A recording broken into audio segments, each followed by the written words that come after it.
Hi Gemini, this is Jav. Welcome pa sa ating channel. At ito ang inyong Daily Gabay Tarot reading for May 5, 2025. Kung naka-resonate kayo, comment down.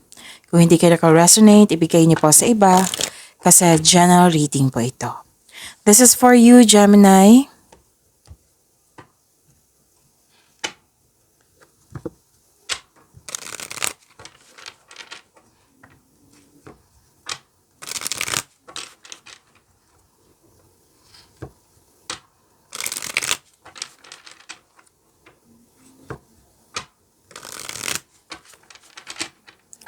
Para po ito sa inyo, Gemini.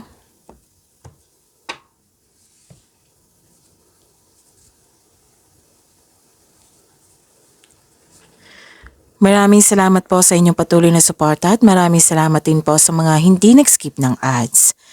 Gamitin ang reading na ito bilang gabay lamang sa mga hindi pa nag-subscribe. Subscribe na po kayo at click bell notification para malaman nyo na may bago tayong video. Para sa mga gusto magpa-reading po, comment po kayo ng personal reading. Again, comment kayo ng personal reading at i-check ang aking reply sa comment section.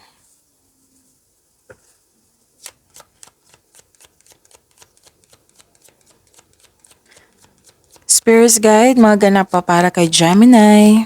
I need 3 cards po.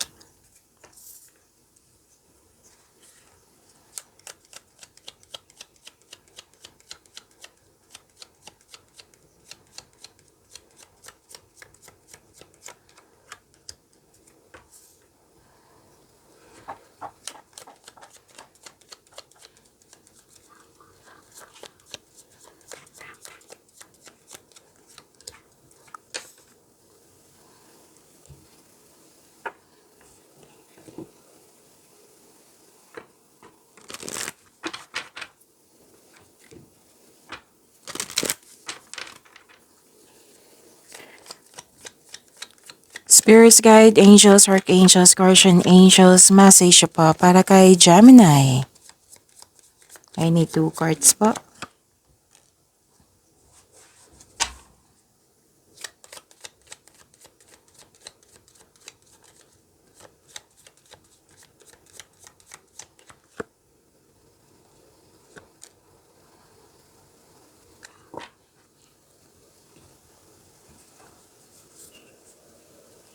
Gemini, I think lumabas to sa monthly gabay tarot reading nyo or sa weekly nyo po. Oo, na may nag-o-observe sa'yo. Kung hindi nyo pa napanood, panoorin nyo po. Uploaded nung April 28, 29 at nung Friday. May weekly gabay tarot reading kayo. So check nyo po. Okay, may nag-observe sa'yo, may nag-spy, pwede din na may malapit sa'yo na mahilig magmanipula. At may tao dito na may gustong kunin sa'yo. Usually, yung makakita ko sa comment section natin is, sino yun? Ano yung gusto niyang kunin? Oo. Itanong niyo po sa inyong intuition para siguradong sigurado. Maaari niyang kunin, pwedeng bagay, tao, information, pwedeng opportunity din. So, mag-ingat. May malaking influence ang isang babae sa araw na ito. At wow, I think lumabas to sa inyo kahapon kung hindi ako nagkakamali. May success, claim nyo po. You deserve the success. Sunod-sunod na yung success ha. Gemini, ang ganda. Claim nyo po.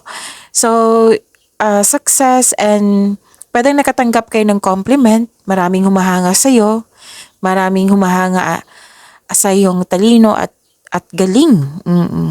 So, compliment, recognition, this is also abundance. Wow. So, claim niyo po. At saka, love is blooming and things going your way.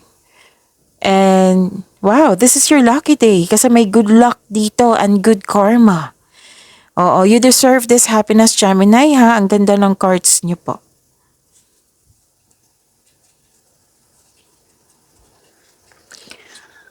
Okay, so the message.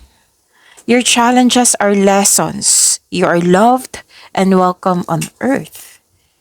And This message is from Lady Gaia and message from Archangel Mallory. So remember who you are. Take action when you are ready. You are love. Yung mga challenges ay isang lesson na may matutunan ka. And dito is take action. Kailangan ng action. At kailangan be ready. It might be this is a new beginning na kailangan nyo mag-prepare and be ready. At kailangan ng action. Yun.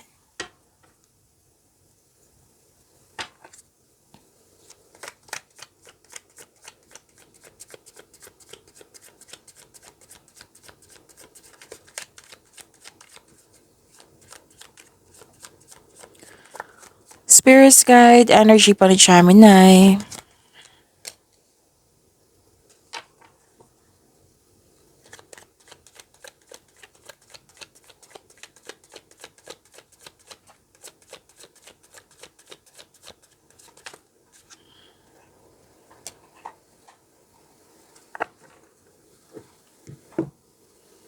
Kung may narinig kayo or may nakita kayong repeating message, like for example, nanood kayo sa video nyo ngayong May 4, 2025 at ngayon May 5 at may napansin kayo na repeating message. Oo, so yan yung pinupush ng cards nyo na kailangan yung bigyan ng atensyon, solusyon at aksyon kung maaari po. So ano yung energy ni Gemini?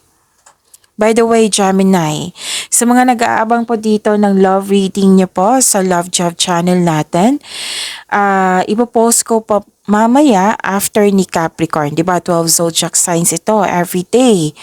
So, tapos, pagkatapos ni Capricorn, ipopost ko po yung link at i-click nyo po yung video na iyon sa channel natin. At i-check nyo po yung video na iyon. Sa baba ng video po, may subscribe button dyan. That is our second channel, Love Job. So, i-click nyo po yung subscription. Oo, subscribe button kung maaari po. At i-click nyo po yung bell notification kung gusto nyo pong malaman na kung gusto nyo ma-prompt kung may bago tayong video sa love channel natin. Okay, so now, isipin nyo po yung person nyo. Kahit andyan siya, kahit maliligaw yan, kahit crush mo yan, kahit loss of connection ito sa isang tao na matagal na kayong hindi nag-uusap, basta may nangyaring connection po sa nakaraan man or ngayon. Okay, so isipin niyo po siya para makuha ko yung energy makuha ko yung energy niya. Tapos malalaman mo kung ano yung gusto niya sabihin sa'yo, kung kamusta na siya, kung kamusta yung feelings niya ngayon, kung ano yung next action niya. Okay, so yun. See you po after ni Capricorn mamaya. I think that is 7 p.m. to 12 midnight. Kung maaga tayo matapos, then mas maaga po. Okay, so see you po after ni Capricorn.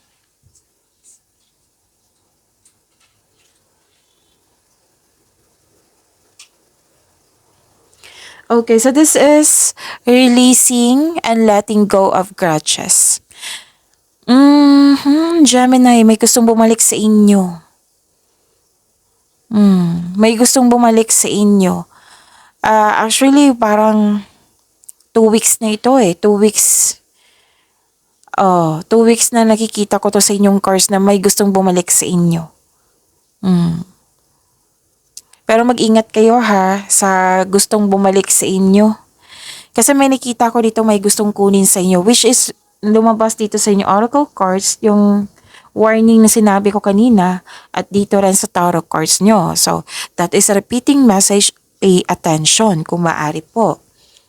Now, sinabi kasi dito na may gusto siyang kunin sa iyo. It might be nangangamusta. It might be may hangarin pa. Yung may intention talaga. Okay, so, may kunin. So, pwedeng information.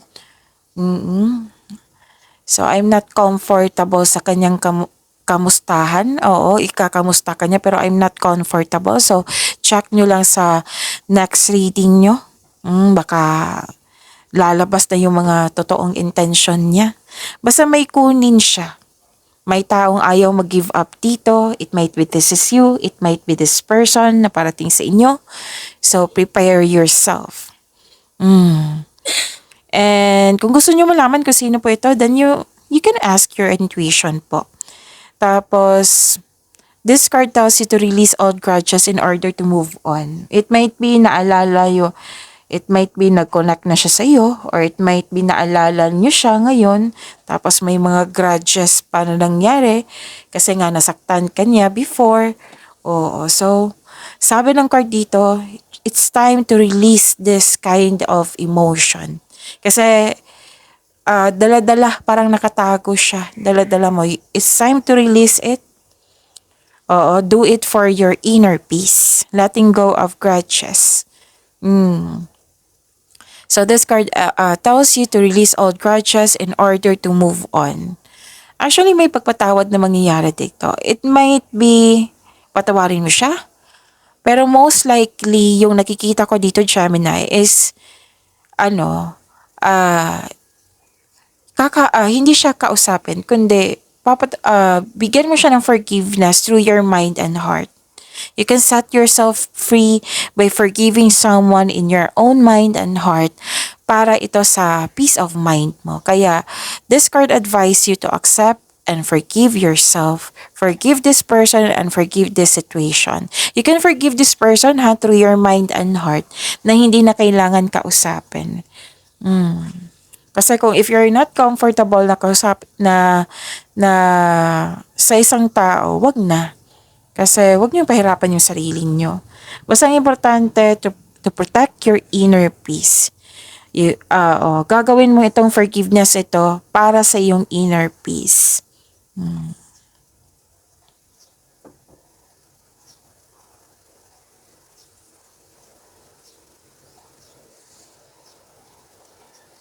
Baka bumalik yung alaala na ito kasi it's time na to release it. To release this grudges, to release this kind of emotion. Miss Jov, na nakalimutan ko na siya, napatawad ko na siya. It might be the situation. Ay, 'di ba, may minsan ayaw natin mangyari ulit. It might be the situation. So forgive the situation also. So kumbaga, sabi ni Lady Gaia dito, yung angels po natin na your challenges are lessons. So take that as a lesson. Kunin mo yung nangyari sa nakaraan as a wisdom message for you na may lesson talaga.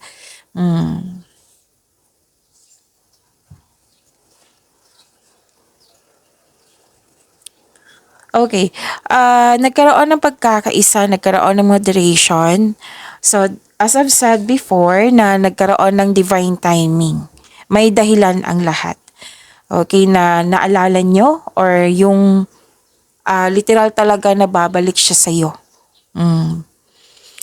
Okay, so it's time kasi. It's time to release it. Moderation, tranquility, katahimikan. Oo, gagawin mo ito para sa katahimikan. Serenity. Actually, may magbibigay ng tulong. May nakita kong nagbibigay ng tulong dito, combination of forces, pwedeng collaboration po ito, at may realization. Yan yung nakikita ko. Actually, ang ganda ng ang energy niyo dito, naging positive. More on positivity. Please know, Gemini, you are divinely guided. Maaring nagbigay ito ng signs sa pamamagitan ng isang tao or kaibigan na maaring makatulong sa struggle mo ngayon. Kaya, kailangan ng mahabang pasensya as the universe goes to work to bring your desires into reality. So, seek balance and create a calm atmosphere. Pwede din may masungit dyan. Nagbigay ka ng mahabang pasensya at pag-intindi. At may advice din dito, I think this is about your money. Kasi ang sabi dito, pay attention sa pagpasok ng pera at sa paglabas ng pera. Okay, so please know that you are guided to find peace.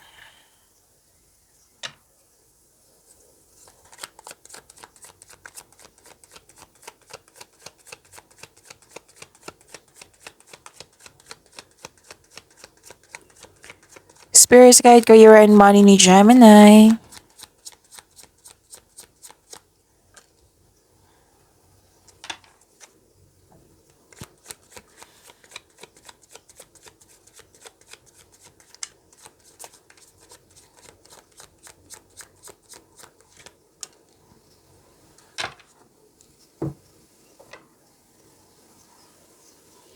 Okay, may nakita ko dito.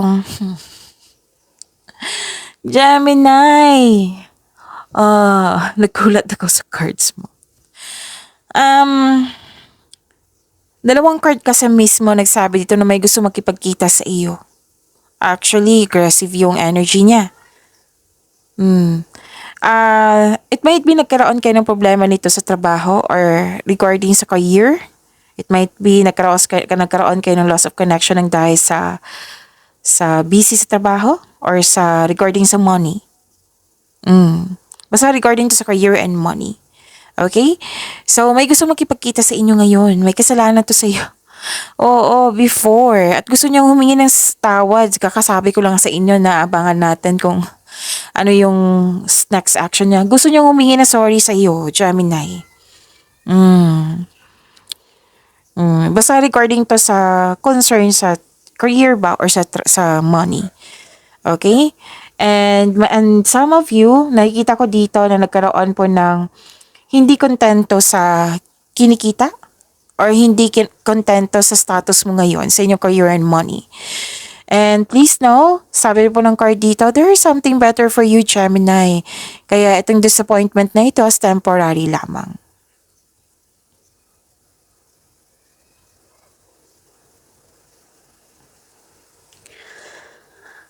Okay,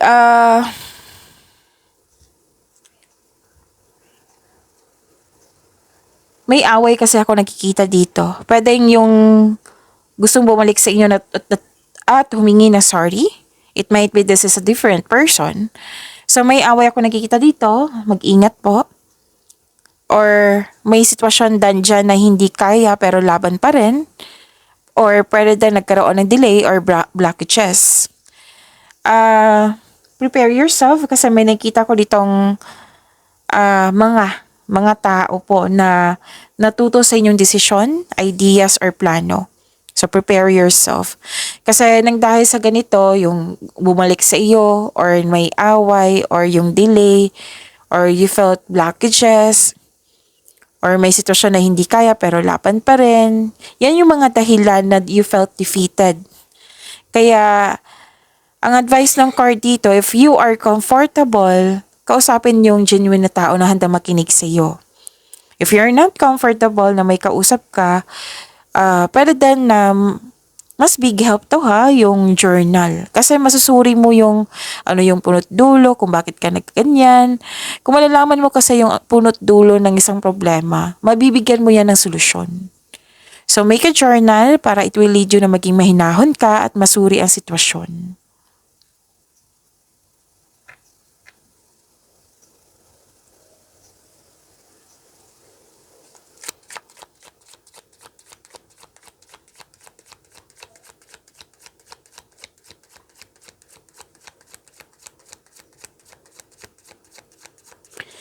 Spirits guide. Love, life, self-love, partnership, and romance si Gemini.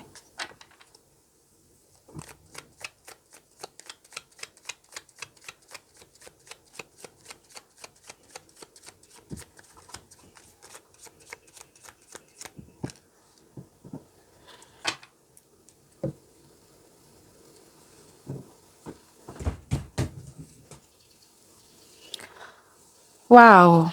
Wow. 'Di ba sabi ko sa inyo kanina na may abundance. Oh, may nakita ko abundance dito, long-term abundance to This is steady progress, so claim nyo po. Gemini, ang ganda ng cards nyo. Okay, so sa mga single, ideal type nyo ay stable, grounded, and trustworthy. Sa mga may relasyon sa buhay mag-asawa, sabay-sabay kayo, nagtayo ng trust and stability. Ayaw nyo ng away. So this card tells you na you need to take things slow. Again, you need to take things slow if you want the relationship to last. Bakit ko nasabi yan? Kasi isa sa inyo nag-iisip, magtatagal ba kami? May question. Magtatagal ba kami? Kasi kahit single ka man, may relasyon sa buhay mag-asawa, pwedeng nagmuni-muni kayo. So, may question akong nakikita dito. Magtatagal ba kami? So, nga ang response ng card dito, take things slow lang at maniwala na magtagal kayo. Kumbaga, wag madaliin lahat. Yung kailangan araw-araw may ganap.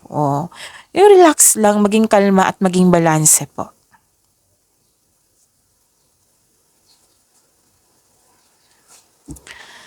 At actually, may nag-uusap dito regarding sa education. Pwede din nag-uusap tungkol sa teacher or student. Yes, may nakita kong ganyan na pag-uusap eh.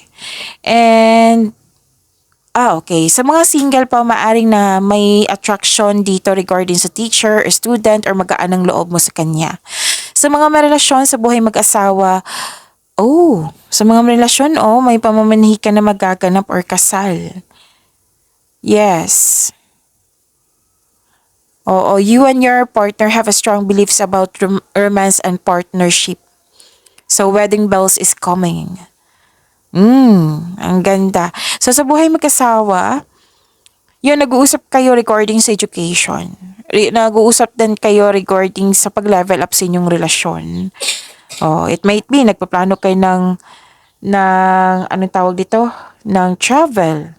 Or you're taking time ngayon, nagkaroon ng time kayong mag-asawa ngayon. Basta may nag-uusap dito regarding sa tradisyon na masusunod. Kahit single ka man, may relasyon sa buhay mag-asawa. Okay, so pag-imani niyo po yung blessings sa binigay sa inyo. See you po after the Capricorn tonight. And see you tomorrow, Gemini. Maraming salamat po.